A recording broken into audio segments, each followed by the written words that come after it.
তাদের কাল এখানে আসার কথা আছে। আমার সেখানে যাওয়ার কথা আছে। তোমার কাজটা শেষ করার কথা আছে।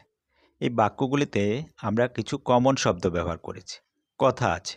এই কথা আছে কি ইংরেজিতে প্রকাশ করার জন্য আমরা ব্যবহার করব am, is, are plus expected to. বাক্যের গঠন হবে subject am, is, are plus expected to plus verb one plus remaining words.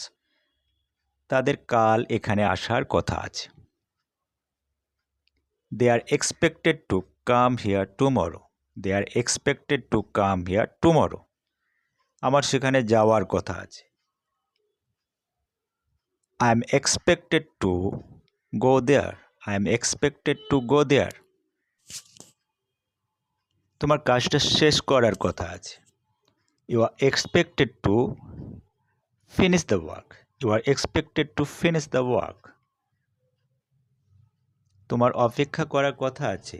You are expected to wait there. You are expected to wait there.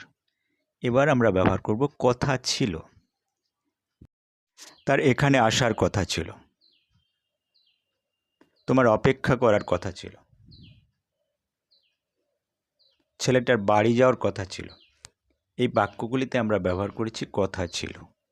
কথা ছিল ইংরেজিতে প্রকাশ করার জন্য আমরা ব্যবহার করব ওয়াচ টু কিংবা ওয়ার টু, এরপর ভার্বের বেস ফর্ম। বাক্যগুলির গঠন হবে সাবজেক্ট ওয়াচ টু কিংবা were to plus verb one plus remaining words. তার এখানে আসার কথা ছিল। He was to come here. He was to come here. তোমার অপেক্ষা করার কথা ছিল। You were to wait. You were to wait. ছেলেটা বাড়ি যাওয়ার কথা ছিল। The boy was to go home. The boy was to go home.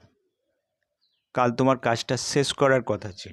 You were to finish the work yesterday. You were to finish the work yesterday. এবার আমরা ব্যবহার করব কথা ছিল কিন্তু কথা পূরণ হয়নি। তোমার বইটা আনার কথা ছিল কিন্তু অর্থ বোঝাচ্ছে তুমি আনোনি। তোমার কাজটা শেষ করার কথা ছিল কিন্তু অর্থ বোঝাচ্ছে কাজটি শেষ হয়নি। এই ধরনের ক্ষেত্রে আমরা ব্যবহার করব ওয়াচ টু হ্যাভ কিংবা ওয়ার টু হ্যাভের পর ভার্বের 3 নম্বর ফর্ম। এক্ষেত্রে বাক্যগুলির গঠন হবে সাবজেক্ট ওয়াচ টু হ্যাভ কিংবা ওয়ার টু হ্যাভ ভার্বের past participle form plus remaining words. তোমার বইটা আনার কথা ছিল কিন্তু অর্থ বোঝাচ্ছে তুমি আনোনি। You are to have bought the book. You are to have bought the book. তোমার কাজটা শেষ করার কথা ছিল কিন্তু অর্থ বোঝাচ্ছে কাজটি শেষ হয়নি। ইংরেজিতে লিখব you are to have finish the work. You are to have finish the work. লোকটার আমার সঙ্গে দেখা করার কথা ছিল কিন্তু অর্থ বোঝাচ্ছে দেখা করেনি। তাই ইংরেজিতে বলবো the man was to have met me. The man was to have met me. Thank you.